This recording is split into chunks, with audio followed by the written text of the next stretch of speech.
¿Sí? Le presto. Pero no. Para Rodrigo.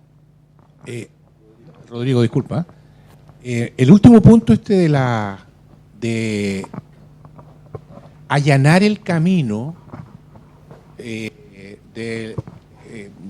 digamos, de legislación o de regulación con respecto a al tema ambiental, me pareció entenderlo, ¿no es cierto? ¿Se está trabajando ya en alguna línea de acción concreta o está lanzado nomás por primera vez? Bueno, efectivamente sí. Todos los informes que se han hecho y los reportes tocan este tema que es tremendamente sensible, que es no solamente la parte medioambiental. Te voy a poner 3 ejemplos para que tú... Hoy día las desalinizadoras no cuentan con un marco regulatorio y se habla que la Armada va a empezar a cobrar ahora por el uso de agua de mar. Uno dice, bueno, pues si yo me metí en el negocio hace 5 años para verlo a 30 años y ahora me van a cobrar por el agua de mar, no me va a dar. Segunda, los eólicos. Los eólicos hoy día están total y absolutamente desprotegidos con la Superintendencia del Medio Ambiente respecto a los ruidos molestos. Tú les podrías poner un recurso. Y por último tienes las mini hidros, todas estas, las 2 últimas renovables. Bueno, en la parte de lo que tú dices, sí, se está trabajando, pero lamentablemente es algo que tiene que ser internalizado por nuestros honorables. Tiene que entrar a la Cámara y empezar a discutirse una ley, ponerle un nombre a una ley con los distintos reglamentos. Y eso yo creo que estamos un poquito lejos. Pero alguien tiene que desarrollar la propuesta concreta.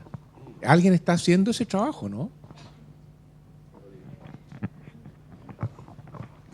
Bueno, hoy día cuando entramos a trabajar en este proyecto nos dimos cuenta que efectivamente la zonificación, por ejemplo, el borde costero, era un tema crítico para atender y tener en consideración del momento de evaluar el desarrollo de esta tecnología. Y cuando empezamos a hablar particularmente en el gobierno regional, justamente el gobierno regional venía trabajando hace varios años en esta zonificación y hoy día ya esta zonificación ha llegado a un punto en el que está casi terminada. Está en etapa de consulta ciudadana y justamente lo que nos decía el gobierno regional cuando llegamos con el proyecto es que nos decían, Carolina, este proyecto, o sea, esta temática fue discutida desde el día 1 en la zonificación del borde costero en nuestra región. Todos decíamos, pero somos una comuna, una ciudad cercana al mar, ¿cómo no vamos a poder hacer algo con el mar? Pero cuando esto comenzó, el año 2008, no existían los sustentos técnicos en esa mesa para mantener la discusión en la agenda. Entonces nos decían, nos faltaron proyectos y resultados, como los resultados que mostró Rodrigo, porque recién se estaban comenzando los estudios. Entonces no había la validación técnica que le permitiera dar respaldo a esta mesa técnica a la implementación de la zonificación que le permitiera incluir la energía marina como una alternativa factible para la región. Entonces hoy día, de alguna forma, el llamado es a levantar la temática y que al menos figure asociada como compatibilidad a otras temáticas que ya están incorporadas en la zonificación, pero que al menos las energías marinas parezcan compatibles con las que ya existen en la zonificación, para tener la oportunidad de que si estas tecnologías se desarrollan a mediano o corto plazo o largo plazo, al menos la zonificación, que es un instrumento que demora mucho tiempo en desarrollarse y va a demorar mucho tiempo también en modificarse, que hoy día tenga al menos esos antecedentes incluidos para que sea mucho más fácil la inserción, al menos en ese ámbito, para el desarrollo de energías marinas. Entonces yo creo que hay camino, pero lamentablemente cada vez que se ha planteado la temática de energías marinas no existió el sustento técnico, por así decirlo, o el respaldo del recurso o el respaldo de los números, digamos, que mantengan de alguna manera la temática en la mesa. Eso al menos ha sido la percepción que hemos tenido como equipo de trabajo cuando empezamos a estudiar el tema de los recursos o las zonificaciones del borde costero. Ahí hay una pregunta. la última pregunta.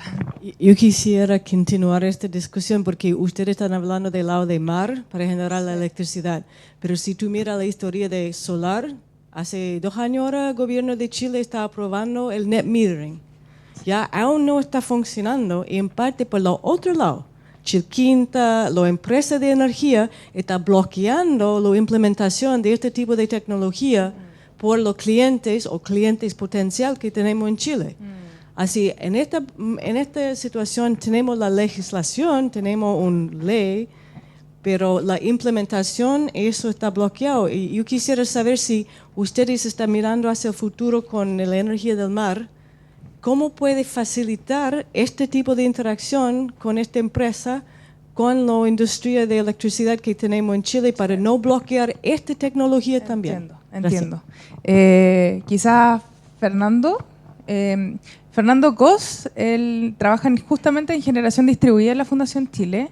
Él tiene una mirada, creo que nos puede aportar bastante a la pregunta que tú nos estás haciendo, Fernando. O sea, sobre energía solar y net billing puedo hablar un poco. Estoy parcialmente de acuerdo con tu comentario. Creo que sí han habido algunas dificultades para implementar proyectos de generación distribuida solar, dada la relación y la cantidad de formularios y los plazos que se toman las distribuidoras de electricidad, que puede ser Chilectra, Chilquinta, CGE, todas las que están a lo largo del territorio. Creo que sí es muy valioso que ya tengamos una regulación de net billing. No es net metering, es net billing. O sea, no es 1 a 1 como te remuneran, sino que es 1 a 0,5, 0,6. Eso por lo menos ya te da un marco regulatorio que te permite entender cómo se te va a remunerar por los excedentes que tú inyectas a la red. Entonces, yo encuentro que eso ya es positivo. Por supuesto que se podría mejorar y podría ser económicamente más interesante para el que inyecta a la red, pero eso se puede mejorar y continuar en el tiempo. Creo que sí, también hace falta mayores proyectos y entender cuáles son específicamente las trabas. Nosotros en la Fundación Chile desarrollamos un proyecto de energía solar distribuida a nivel residencial en la comuna de Vitacura, en que hicimos 30 techos solares conectados a la red bajo net billing. Y con ese proyecto hemos podido entender y en la práctica procesar los formularios, tener las conversaciones con Chilectra, con la SEC y entender efectivamente cuánto es el tiempo que uno se demora y dónde están las potenciales trabas de la distribuidora o de la superintendencia para conectar los proyectos.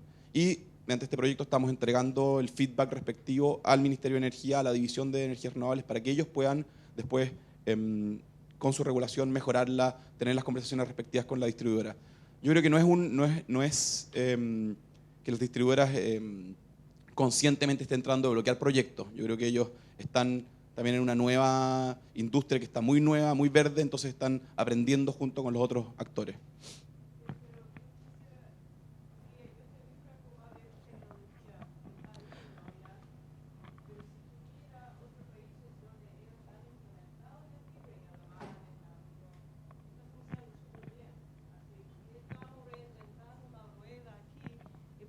Chilquinta, esta otra empresa se está diciendo que es contra ellos porque ellos no van a ganar los montos de plata.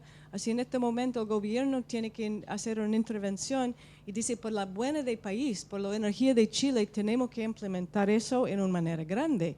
Y olvídate que ahora Chilquinta, Chilectra va a ganar un porcentaje un poco menos. Así eso yo pienso que es parte de la legislación de los gobiernos muy importante para facilitar este tipo de tecnología para el futuro de Chile, no para la ganancia de una empresa como Chilquinta, porque tenemos problemas grandes de electricidad. Sí, efectivamente. Hoy día la Asociación de Empresas del Mar, ADEMAR, ADEMAR existe hace mucho tiempo, pero una de las señales para darle impulso a las energías marinas ha sido consolidarse con una personalidad jurídica propia. Y eso ocurrió el año pasado, el año 2015. Y a través de ADEMAR, que consolida de alguna forma muchas empresas que están vinculadas a la industria del mar, han levantado la temática a nivel ministerial. Y hoy día la propuesta de vuelta del ministerio de alguna forma ha sido establecer una mesa público-privada en la que se puedan atender justamente estas temáticas para hoy día ir efectivamente preparando el camino. Porque hoy día la tecnología está en una etapa de desarrollo aún, muy próximo a lo comercial en algunos casos, y hoy día justamente tenemos la oportunidad de hacerlo, tenemos el espacio para preparar el camino. Y creo que ahí efectivamente se está atendiendo y justamente hay una mesa de trabajo vinculada a la legislación y a la concesiones marítimas, cómo atender la temática cuando estas tecnologías se desarrollen. Así que siento yo que de alguna forma lo estamos abordando, pero hay mucho trabajo que hacer. Y justamente estas instancias nos permiten también entender que existe mucha gente interesada, mucha gente trabajando y que hay que involucrarla en la conversación y en la discusión. Así que tu comentario súper pertinente. Bueno, tal como les comentaba Rodrigo, la Fundación Chile, junto a varios asociados, entre ellos la empresa Compotencial, la empresa Redes, I2D-Technic, una empresa regional, el Instituto Nacional de Hidráulica y la Universidad de Valparaíso, hace más de un año atrás emprendimos el inicio de este proyecto, un proyecto FIC, un proyecto financiado por el gobierno regional de Valparaíso, y abordó el desafío, de alguna manera, de evaluar el potencial undimotriz, pero del sector insular de esta región. ¿Y por qué el sector insular? Porque de alguna forma todos los estudios que les mostraba Rodrigo anteriormente demostraban de que la tecnología undimotriz, si se desarrolla, debiese desarrollarse hoy día en nuestro país, iniciándose por las islas. Básicamente porque el precio y el costo que hoy día tienen estas tecnologías es aún alto, aún no puede competir con los precios que tenemos en la red, pero sí es una alternativa para los sectores insulares, o podría ser una alternativa para los sectores insulares, dado que justamente en estos lugares la generación energética es mucho más cara por su dependencia directa con los combustibles fósiles. Entonces iniciamos este camino y hoy día queremos mostrarle de alguna manera los resultados que hemos obtenido, y para eso quiero invitar a Mauricio Molina, de la Universidad de Valparaíso, también dueño de casa. Él nos va a mostrar el potencial undimotriz que logramos en el sector insular de esta región, para la isla de Pascua y Juan Fernández, para que posteriormente Mauricio Moschini nos muestre el aterrizaje de esta tecnología en cada una de las islas. Bienvenido, Mauricio. Muchísimas gracias. ¿Se escucha con ese? ¿Está? Tenemos el micrófono, perdón. Espera, ahí sí ya estamos escuchando. Bueno, estimados, muy buenos días. Un placer para mí estar en este lugar, primero ante ustedes para presentar este resultado. Y también de modo nostálgico y personal, porque en este mismo auditorio fue cuando empecé mi carrera profesional. Así que volver a este lugar también tiene una componente emocional bastante importante, así que desde ese punto de vista también es muy interesante. Bueno, justamente como planteaba Carolina, la Escuela de Ingeniería Civil Oceánica, en particular de la Universidad de Valparaíso, fue la encargada de desarrollar el estudio de la caracterización del potencial energético asociado a oleaje, y que para nosotros ha sido una tarea bastante satisfactoria, considerando además de que ya hemos tenido la posibilidad de participar en los procesos iniciales que se han desarrollado en Chile respecto a la caracterización del recurso. Primero con el trabajo junto con Hidrochile en el año 2009, la caracterización del potencial de recurso energético por oleaje en la zona central de Chile, que fue el inicio para que finalmente después se desarrollara el proyecto Corfo Innova, donde ya hubieron muchos más actores involucrados, pero pudimos participar de esa fase inicial, luego también de ese proyecto de Corfo Innova que ya señalaba. Y bueno, ahora continuar con la componente insular, un poco lo que viene a hacer es no a cerrar un ciclo, sino que a envolver en realidad más componentes que nos hacían falta, y desde ese punto de vista estamos bastante complacidos con haber sido considerados y también por haber podido desarrollar este trabajo. En este ámbito lo que vamos a observar hoy tiene que ver con varios elementos. Primero, la validación estadística de aguas profundas, que también es otro hito importante de este proyecto, porque este es el primer proyecto en el cual se utiliza información del Atlas de Oleaje, del proyecto FONDEF, un Atlas de Oleaje para Chile. Que los que están involucrados en el ámbito de la ingeniería marítima conocen de que una de las principales limitantes para el desarrollo de cualquier proyecto es justamente los costos de la estadística de oleaje asociado a estas generaciones de campos globales. y que en particular la Escuela de Ingeniería Civil Oceánica, liderado por el profesor José Bellá, se adjudicó este proyecto FONDEF, y este es el primer proyecto en el cual podemos hacer uso de esa información, y desde ese punto de vista vendría a ser este el primer proyecto de desarrollo íntegramente nacional, con capacidad nacional. Así que desde ese punto de vista también estamos muy complacidos de poder tener ese nivel de participación. Luego de ello vamos a hacer una caracterización del oleaje en el sector insular, la metodología de transferencia espectral de oleaje, que también es otro elemento en el cual también estamos bastante contentos, porque si bien hay muchos elementos, como ustedes van a ver, que son necesarios para terminar de precisar aún más la cuantificación del recurso, aprovechamos esta instancia para generar una innovación desde el punto de vista metodológico, que ya lo voy a explicar, que nos permite poder tener una evaluación certera en todo el dominio espacial y también con todo el detalle temporal que es requerido para este tipo de proyectos. De ahí vamos a presentar mapas de altura y potencia de oleaje, la selección de sitios de interés y, bueno, finalmente las características de los sitios a partir de esta evaluación. Como decía, la información de aguas profundas fue obtenida a partir del proyecto FONDEF, un atlas de oleaje para Chile. Consiste en estadística espectral de 24 años, extendida entre 1990 y 2013, con una discretización temporal de 3 horas. Y esto ha sido obtenido a partir del uso del modelo WaveWatch 3, mediante el uso de una batimetría y campos de viento para forzar el oleaje, considerando el dominio que se presenta en pantalla. El proyecto en general está involucrado para determinar las condiciones de oleaje en todo el Océano Pacífico y por lo tanto tenemos la posibilidad de encontrar la información del oleaje en estos dos lugares que nos interesan, en particular Isla de Pascua e Isla Robinson Crusoe del archipiélago Juan Fernández.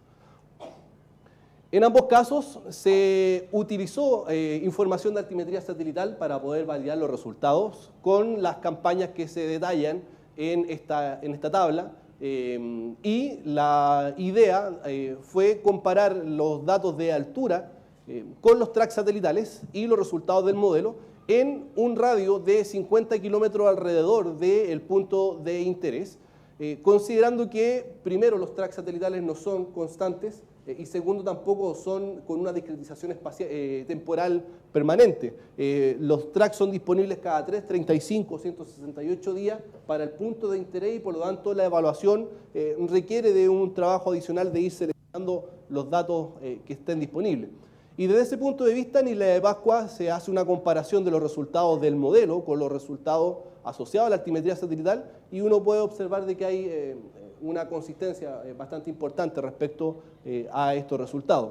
Del mismo modo, en Isla Robinson Crusoe se puede observar que hay una relación bastante importante con datos que se presentan en ambos casos con alturas por sobre los 7 metros. Ahora, si evaluamos qué tan precisa es la altimetría satelital en función o en comparación con las mediciones in situ, lo que se presenta en la imagen es una comparación de medición de boya con altimetría satelital, en este caso en un nodo frente a la costa norte de Chile, a partir de mediciones realizadas por el sistema de mediciones que tiene los Estados Unidos. Aquí un pequeño paréntesis que no puedo dejar de comentar.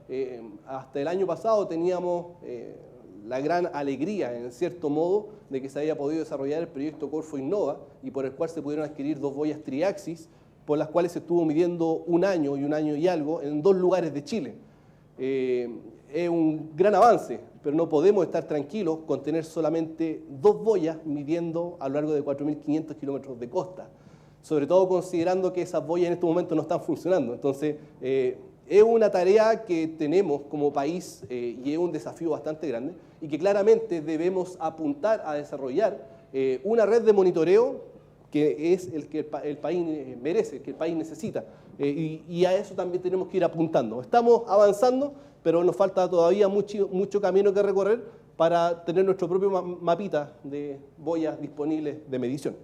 Bueno, en ese ámbito uno puede verificar que la altimetría satelital también logra representar las condiciones medidas directamente en la zona y por lo tanto uno puede tener confiabilidad respecto a los resultados del modelo para la evaluación del recurso energético en los 2 lugares que nos interesan. Desde ese punto de vista, entonces, se extrae información de estos modelos globales en la ubicación que se presenta en la imagen con la posición relativa con respecto a la isla, en este caso Isla de Pascua.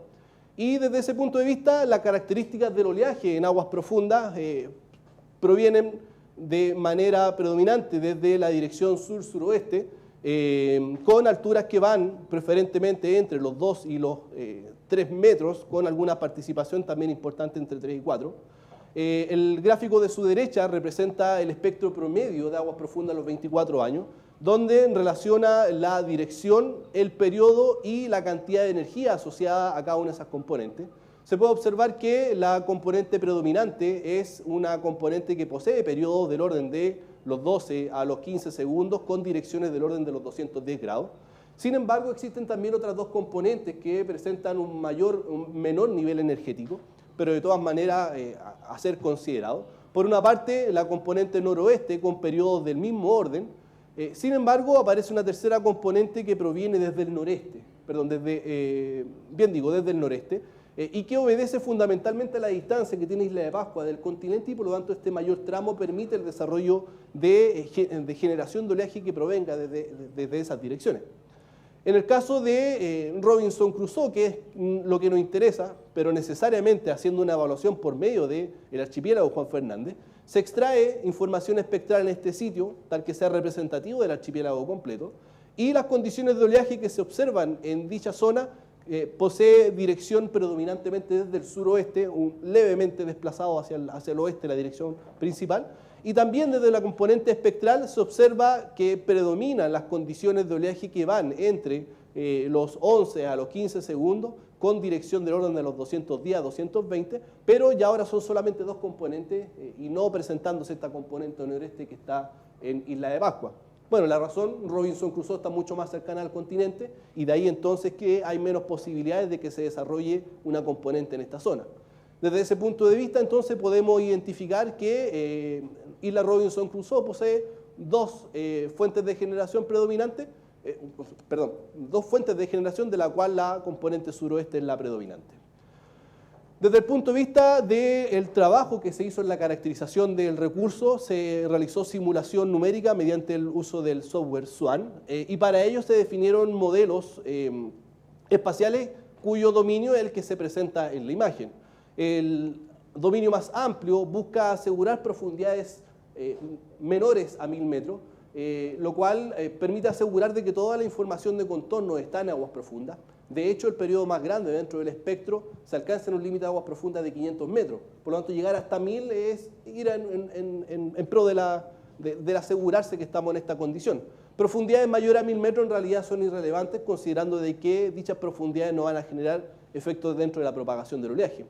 Luego se emplea una malla intermedia con resolución de 100 metros, una discretización espacial de 100 metros, y posteriormente se utiliza una discretización, una malla de mayor detalle con una resolución espacial de 25 metros. Los puntos muestran la información batimétrica disponible para el caso de Isla de Pascua, la que consiste fundamentalmente en las cartas náuticas del CHOA, y se identifican las zonas en las que presentan mayor densidad de puntos, que son justamente las zonas en las que hay algún tipo de desarrollo, ya sea portuario, costero, etc.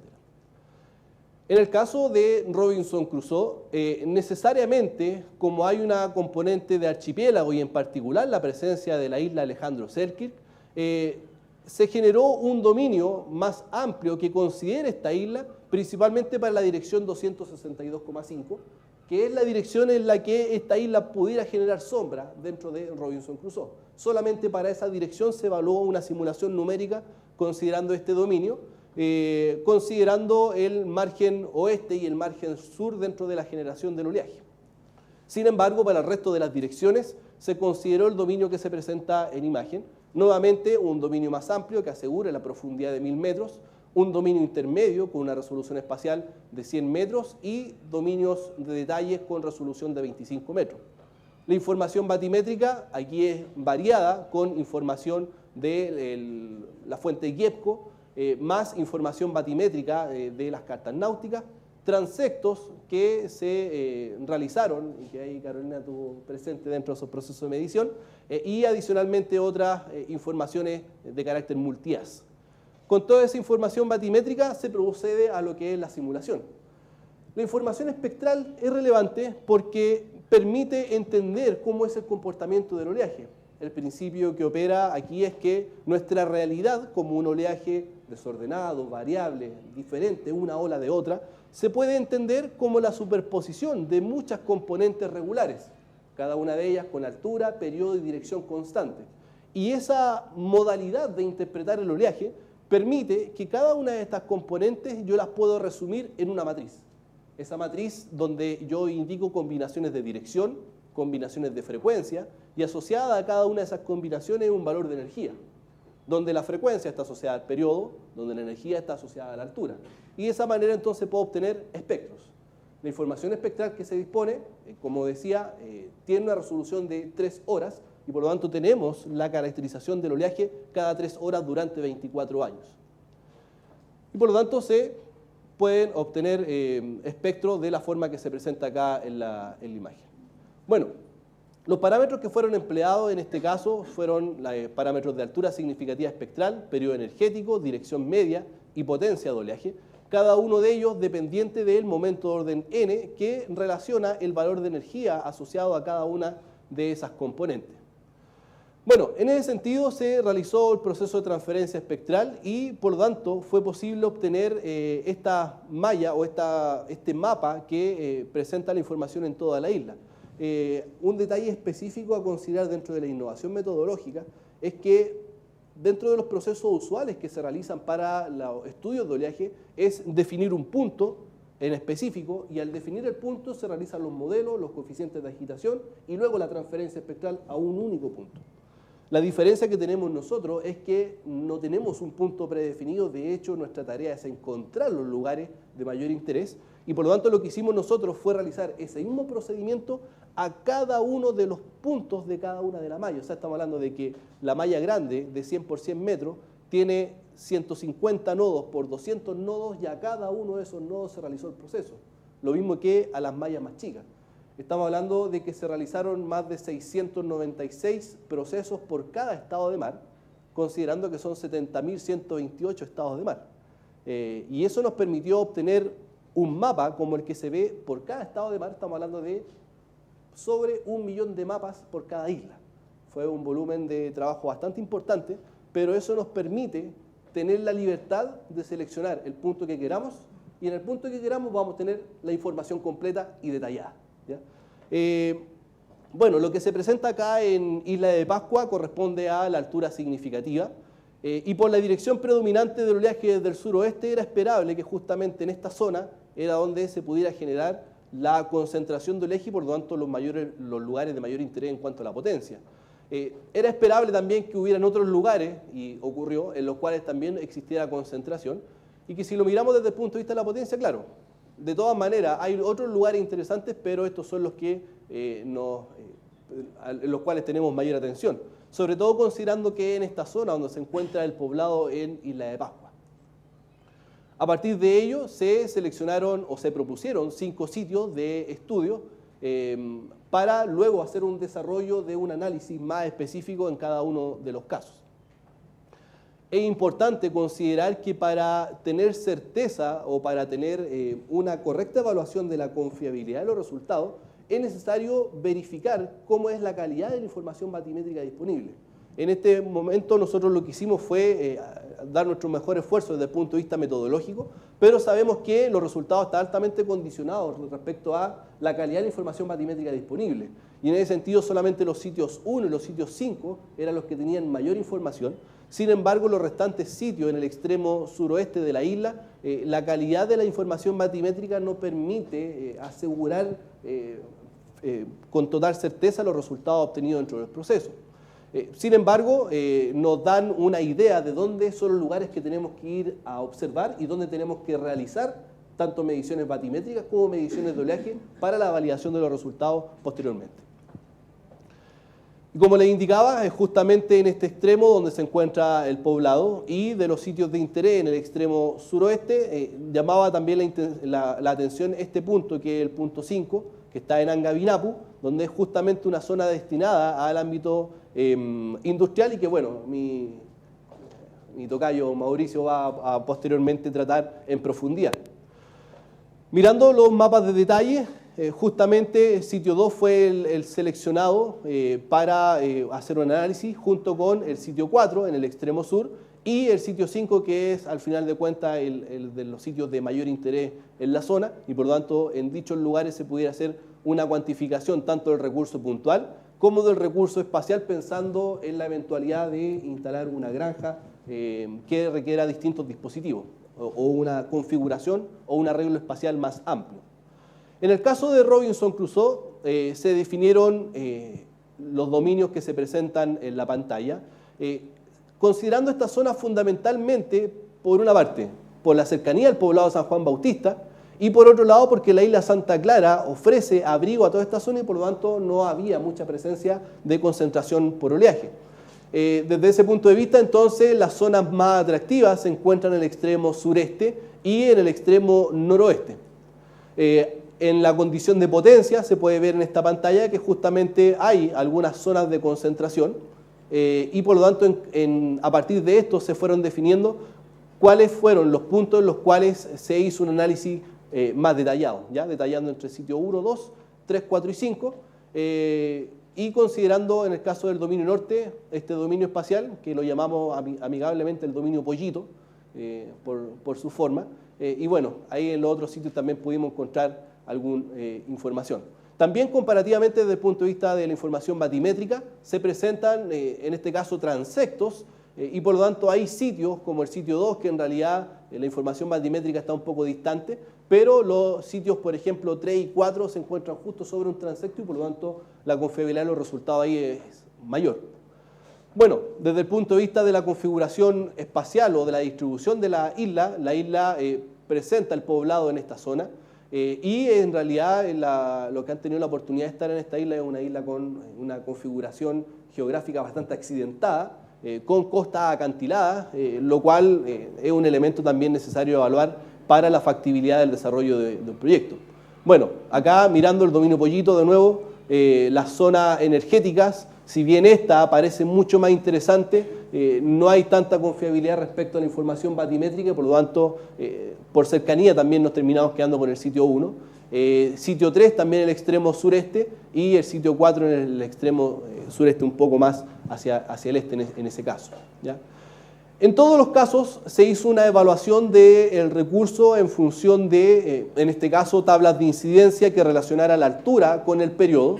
Los números muestran la probabilidad o la cantidad de datos en términos porcentuales por cada una de las combinaciones y los colores muestran la cantidad de energía disponible anual en esas combinaciones. Pueden notar de que el número se desacopla con respecto al color. Aquí tenemos 6, que es mucho menos energético que este que vale un 4%, que es mucho más energético, considerando que la altura es más grande y el periodo también es más grande. Estas herramientas nos permiten identificar bajo qué combinaciones de altura y periodo se presentan las mayores energías y también a partir de este gráfico uno puede dimensionar desde qué direcciones se presentan también los mayores niveles energéticos. El gráfico en negro muestra la probabilidad de ocurrencia y en rojo muestra la cantidad de energía asociada a esas combinaciones. Y por lo tanto, una evaluación de este tipo permite identificar si es que un dispositivo que es altamente sensible a la direccionalidad puede ser conveniente o no en un determinado lugar. Si el lugar tiene una alta direccionalidad del oleaje, o sea, casi toda la energía está concentrada en una única dirección, luego dispositivos que están muy orientados a una dirección pueden ser utilizables. Pero si la zona tiene una dispersión direccional mucho más amplia, entonces debería ser un dispositivo que no sea dependiente de la dirección. Si hacemos un análisis de la variabilidad a lo largo del año, podemos observar en el caso de la potencia, en general, que las potencias tienden a ser el doble en su magnitud que lo que se presenta en invierno que lo que se presenta en verano. Esto en particular son resultados de Isla de Pascua en el sitio 5, pero este comportamiento se ha observado en los 6 sitios que fueron analizados. Si miramos la variabilidad en cuanto a los otros parámetros, altura significativa, periodo y dirección, nuevamente la potencia mayor en invierno está directamente relacionada con la altura, que justamente es mayor en la época invernal. Sin embargo, los periodos y las direcciones en general no presentan variabilidades muy grandes, en realidad tienden a ser estables a lo largo del año, ¿ya? Y bueno, esos fueron un poco los resultados del estudio. Hay muchos elementos más que trabajar, pero la idea un poco es mostrar cómo fuimos abordando esta problemática y cómo pudimos aportar también al desarrollo del proyecto. Muchísimas gracias.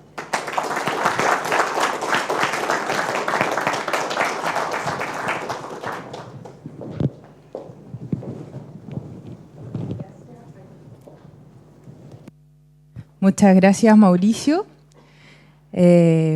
Parecía chino para algunos, pero espero que se hayan quedado con los mapas al menos. ¿Ah? Un poco los hotspots, algunas oportunidades que tenemos para la implementación de las energías marinas y para de alguna forma aterrizar y hacer más tangible el cómo pudiéramos o el desafío que tenemos para la implementación de estas tecnologías en justamente el sector insular.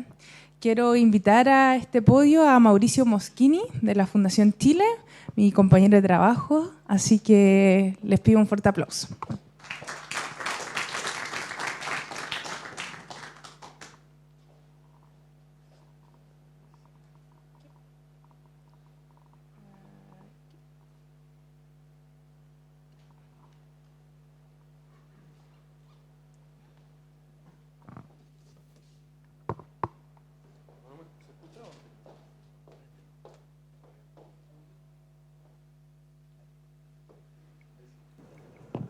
¿Sí? Ya. Bueno, mi nombre es Mauricio Moschini y yo les voy a presentar un poco la parte más tangible de este proyecto, cómo pudimos bajar la información que desarrollamos, las modelaciones y la investigación que desarrollamos a través del levantamiento de las necesidades energéticas y los balances energéticos del sector continental y el sector insular. El proyecto fue desarrollado por la Fundación Chile en conjunto con asociados pertenecientes al mundo tanto público como privado y académico, empresas, desarrolladores, empresas de oceanografía, apoyo en sistemas y procesos, la municipalidad, por supuesto, de la isla Robinson Crusoe, consultoría de ingeniería, la Universidad del Paraíso, ya vimos el gran trabajo que realizó Mauricio Molina y su equipo, y finalmente el Instituto Nacional de Hidráulica también nos apoyó un poco en las campañas de exploración batimétrica y en otros temas un poco más de estudio. Y finalmente, con el financiamiento, por supuesto, del Gobierno Regional de Valparaíso. Bueno, en primer lugar, nosotros descartamos un poco el sector continental para la energía marina por lo que estábamos viendo recién. Esta es una tecnología que de momento es cara y no tiene muchas posibilidades de competir con las otras fuentes de generación del SIC, ¿cierto? O sea, el precio del SIC en este momento ronda los $100 por megawatt hora y la energía marina ronda los 400. Entonces, de ninguna forma nadie, ningún inversionista en su sano juicio querría invertir en este tipo de tecnología, a menos que efectivamente sea para satisfacer una necesidad en particular, como por ejemplo el bombeo de agua o la desalinización, o básicamente el desarrollo de la investigación, algún dispositivo piloto para poder estudiarlo y comprender su funcionamiento. Pero básicamente, entonces, este diagnóstico de necesidades energéticos y balance energético nos llevó a las islas. Y en primer lugar, para el sistema eléctrico de Robinson Crusoe, tiene una capacidad de 1,2 megawatts, tiene 3 generadores, uno de los cuales no funciona. Su consumo se puede aproximar básicamente a 3 edificios de 20 pisos de altura. Tiene un consumo de 2.000 barriles de petróleo al año y 857 toneladas de CO2 son emitidas por este sistema. El encargado de su operación y mantenimiento es la Municipalidad de Juan Fernández, con fondos proporcionados en el presupuesto municipal. Los costos totales de explotación de este sistema son de 320 millones de pesos al año, aproximadamente un 30% del presupuesto total de la municipalidad. Generadores, una capacidad instalada de 5.2 megawatts, se puede aproximar a al consumo de 50 edificios de 20 pisos y consume aproximadamente 16.000 barriles de petróleo al año. Este sistema es operado por la empresa SACIPA, una empresa del Estado, financiado obviamente con fondos públicos, y los costos totales de explotación ascienden a los 2.270 millones de pesos. Los costos anteriormente mencionados, pudimos establecer los costos totales de la energía, que rondan para Robinson Crusoe los 320 pesos por kilowatt hora, y para Pascua los 295 pesos por kilowatt hora. Sin embargo, podemos apreciar en esta gráfica que los precios de venta de la energía a los sectores insulares son similares a los precios de venta de la energía a los sectores continentales. Por tanto, obviamente tiene que existir un subsidio para poder comercializar la energía a ese valor. Ese subsidio se materializa a través de el financiamiento al transporte del combustible diésel hacia ambas islas, ¿cierto? El financiamiento o subsidio directo a la compra de petróleo diésel para Pascua, no para Robinson Crusoe. Cabe destacar que en Robinson Crusoe el petróleo se compra en empresas COPEC y se paga el precio de mercado, incluyendo el impuesto específico a los combustibles. Recuperación del impuesto específico para Pascua, no para Robinson Crusoe, y un traspaso directo de fondos a la municipalidad y a SACIPA. Entonces, una vez que comenzamos a creer que por los costos que presentaba la isla, efectivamente las energías marinas podrían ser competitivas en estos sectores, nos pusimos en campaña a buscar el desarrollo de los sitios. El desarrollo de sitio consiste en abordar diversos aspectos de los sectores insulares, tanto su zonificación, el recurso de formas de conexión o de evacuación de la energía hacia los sectores del consumo, los conflictos por otros usos como la navegación, cierto stakeholders, impacto ambiental, exploraciones batimétricas y la composición del fondo marino, la geofísica, infraestructura y logística de apoyo, entre otros aspectos. En base a todos estos criterios, finalmente seleccionaremos algunos sitios que podrían ser atractivos para el desarrollo de proyectos de energía undimontana. Bueno, este proyecto abordó los aspectos que están en color verde. Sin embargo, la geofísica quedó pendiente y el impacto ambiental quedó pendiente porque son estudios que son caros y, por supuesto, quedan fuera del alcance de este proyecto. La selección siempre son un buen recurso de oleaje, tener cercanía a puertos o lugares de infraestructura de apoyo, ¿cierto? Tener presencia de caminos de acceso terrestre, tener un mínimo impacto ambiental, un mínimo impacto sobre las comunidades locales y buscar minimizar también los conflictos por uso y la competencia por el uso del fondo marino o del espacio marino. Y bueno, ahí vamos directamente a las conclusiones que se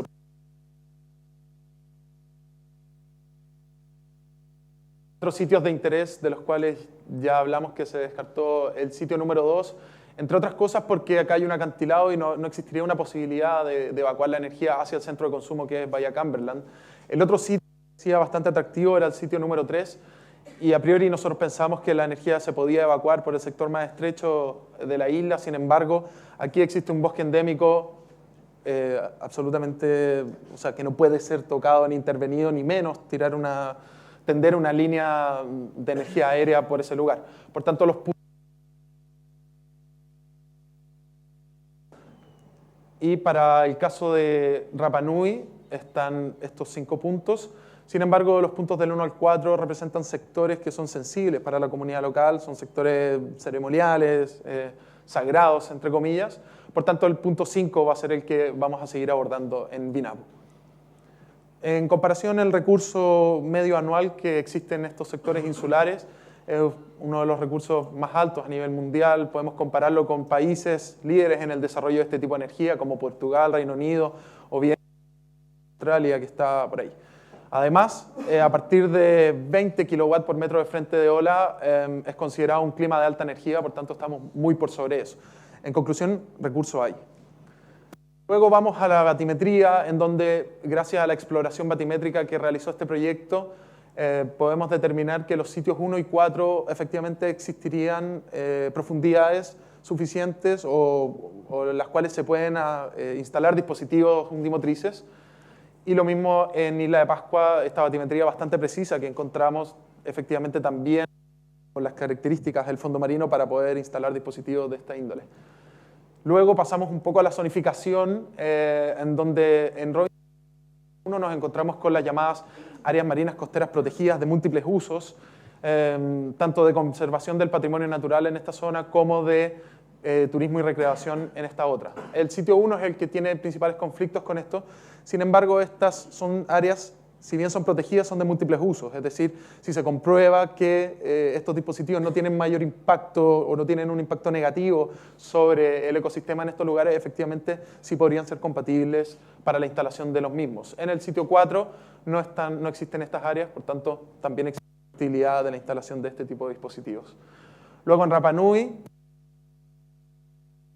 sitio de mayor interés está frente a una zona considerada portuaria, obviamente aquí está asociado el riesgo de tsunami, bastante interesante que el mapa de zonificación lo considere, y esto nos deja en claro que este es un estudio que se va a tener que hacer y va a tener que complementar lo que ya hicimos. O sea, un estudio de tsunami y de condiciones extremas va a ser crucial si se quiere instalar un dispositivo en este sitio.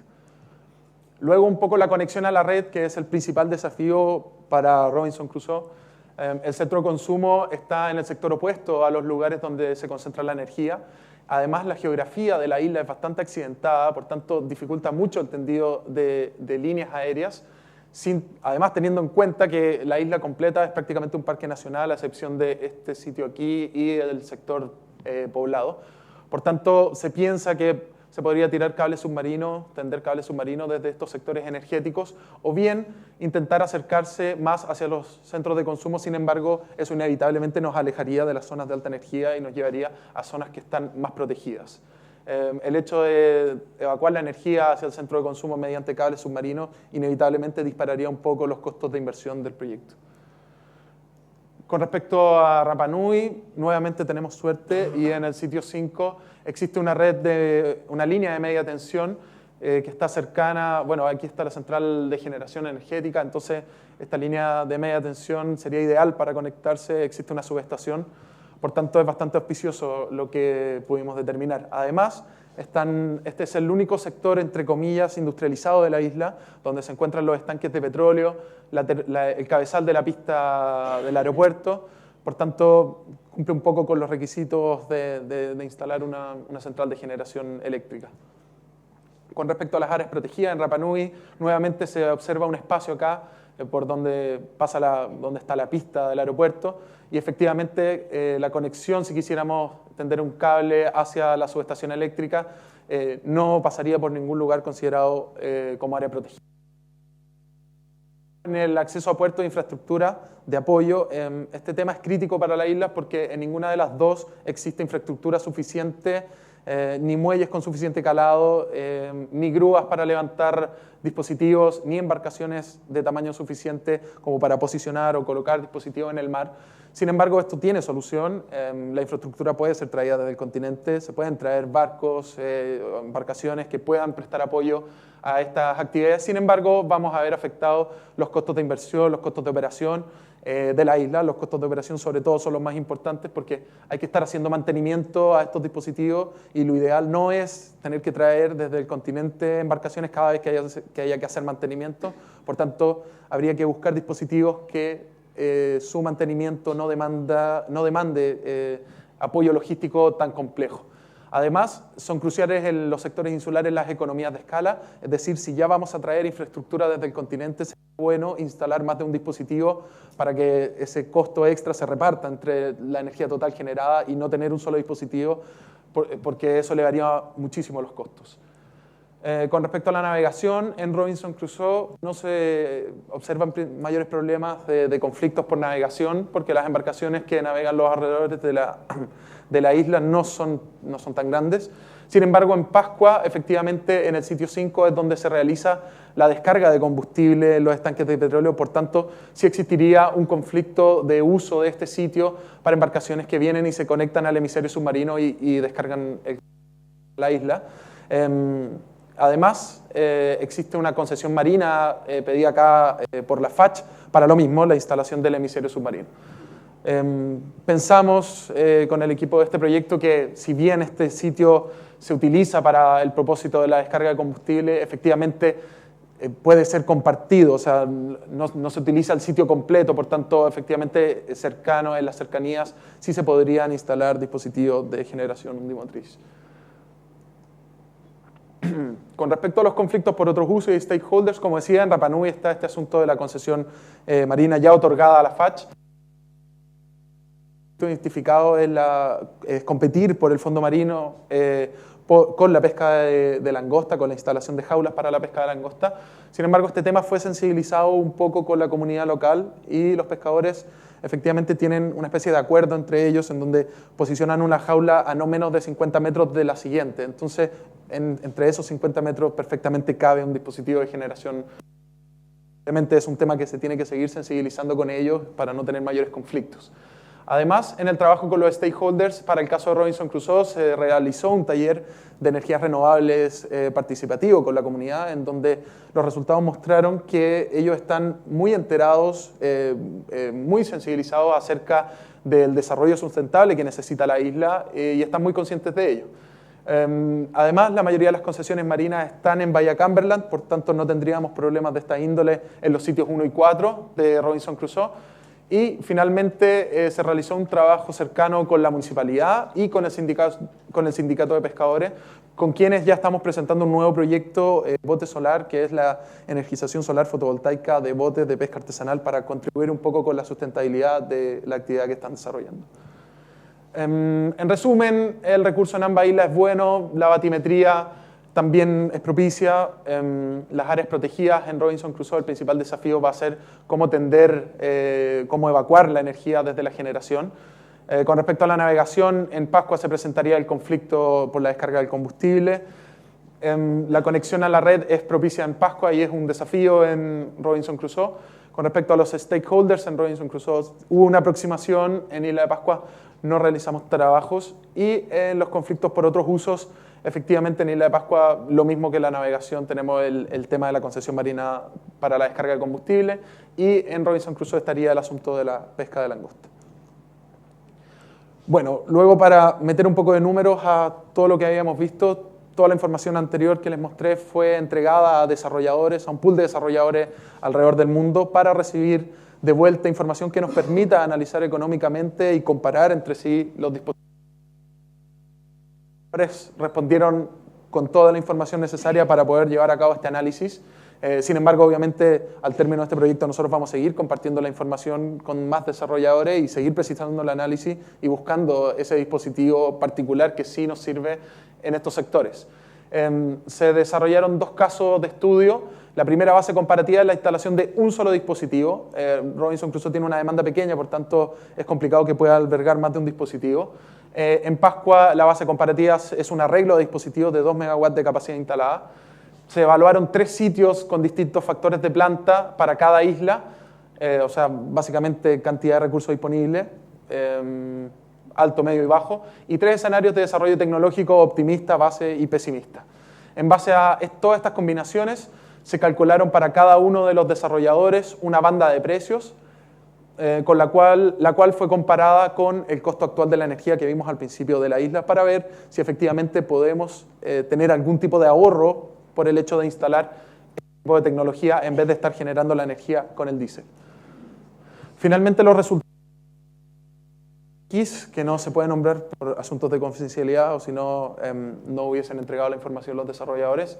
Este dispositivo X representa una banda de precio entre 375 y 203 dólares por megawatt hora, lo cual es sustancialmente menor que el costo actual de generación. El dispositivo tendría la capacidad para hacerse cargo del 30% de la demanda para desplazar 65 toneladas de CO2. En definitiva, para este caso sí existen oportunidades. Es un poco más grande, es por ello que puede hacerse cargo del 100% de la generación de energía, desplazar 300.000 litros y 850 toneladas de CO2. Sin embargo, al ser más grande requiere una logística de instalación muchísimo más compleja, por tanto no resultó ser rentable y no existe un ahorro asociado dado que la banda de precio está por sobre el costo de generación actual de la energía en Robinson Crusoe. Es decir, lo ideal para Robinson Crusoe es un dispositivo más pequeño que no requiere tanta infraestructura y tanta complejidad a la hora de instalarlo.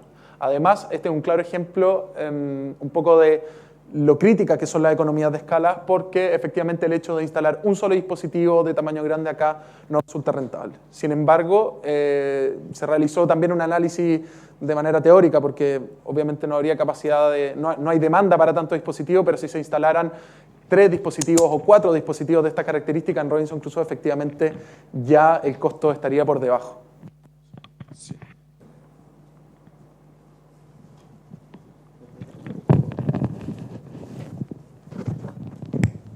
No sé lo que es. No te preocupes, sigo con esto. Okay. Bueno, en definitiva, entonces, las economías de escala son críticas para los sectores insulares, particularmente para el desarrollo de proyectos de esta índole en Robinson Crusoe. Bajo este escenario, este dispositivo no resultó ser competitivo con la generación actual. Para Rapa Nui, el dispositivo X' porque el desarrollador X nos entregó 2 tamaños, un tamaño pequeño que fue utilizado en el caso de estudio en Robinson Crusoe y un tamaño un poco mayor para Pascua. Sí es competitivo, tiene una banda de precios que si bien el extremo superior es mayor que el costo de generación actual, el extremo inferior es bastante menor. Por tanto, en escenarios favorables, o sea, en sitios de buen factor de planta, los cuales existen, sí existirían oportunidades para la implementación de este tipo de tecnología. Un arreglo de 2 megawatts de capacidad instalada de este tipo de dispositivos podría hacerse cargo del 40% de la demanda, podría desplazar 1 millón de litros de petróleo de consumo al año y 4.500 toneladas de CO2.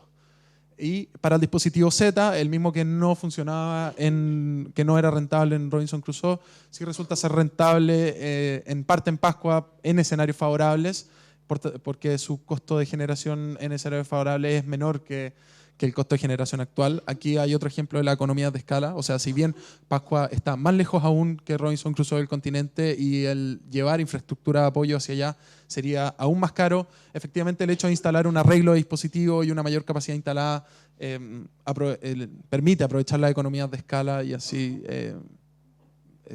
determinar que sí existen oportunidades bajo estos escenarios. Básicamente se hace cargo del 35% de la demanda, puede desplazarse cerca de 1 millón también de litros de combustible y 4.000 toneladas de CO2. En conclusión, los principales desafíos para Robinson Crusoe están en la conexión eléctrica, o sea, cómo vamos a llevar la energía desde los sectores energéticos hacia los centros de consumo. Bueno, este problema lo tienen en común ambas islas, la infraestructura y la logística, ¿cierto? Y finalmente los conflictos por otro uso, que es la langosta. En conclusión, al tener una demanda pequeña, se puede instalar un solo dispositivo o bien dispositivos pequeños. Esto no permite aprovechar las economías de escala, las cuales son críticas para los sectores insulares.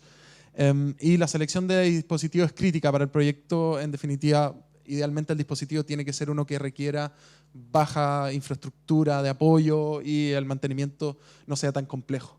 Además, existe un trade-off entre la disponibilidad del recurso y la distancia de la conexión entre los centros de consumo. Es decir, si intentamos aproximarnos hacia acá para viabilizar la evacuación de la energía, inevitablemente nos alejamos de los sectores energéticos y nos metemos en el lugar donde la isla hace sombra. Finalmente, para Rapa Nui, los principales desafíos son la navegación y las concesiones marinas, que son el mismo caso aquí en el sitio 5, en donde existen conflictos por la descarga de combustible.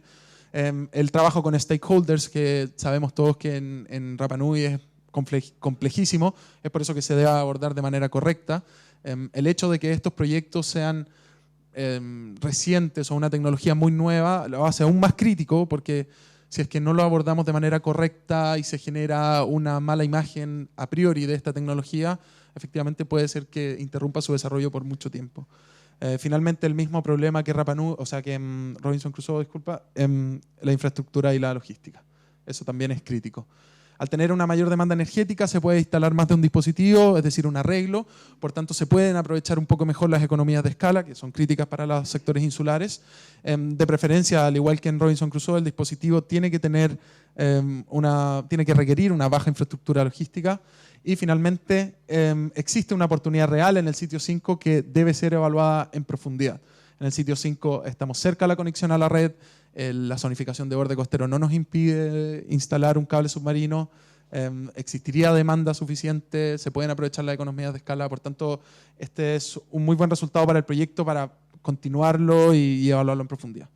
En conclusión, el llamado no es a instalar de aquí a mañana dispositivos de energía marina, sino a que las organizaciones y los actores, tanto del sector público como privado, tengan en consideración a la energía marina como una alternativa de energía limpia y renovable además de la energía solar y la energía eólica. Es decir, cuando se desarrollan programas estratégicos, cuando se desarrollan las estrategias energéticas locales, también se considera la energía marina como una fuente viable en ciertos casos particulares que, dado su alto costo o su aislamiento, puede ser competitiva con las formas de generaciones actuales y puede tener un impacto positivo al desplazar el diésel y las emisiones. Gracias.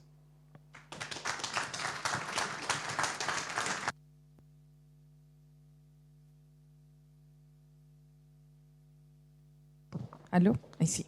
Muchas gracias, Mauricio. Espero que con toda la información ha sido mucha. Entonces, queremos dar un break, unos minutos de café para poder reponer energías y poder recuperar en la segunda jornada de esta sesión de toda la mañana. Así que los invitamos a tomar un cafecito afuera.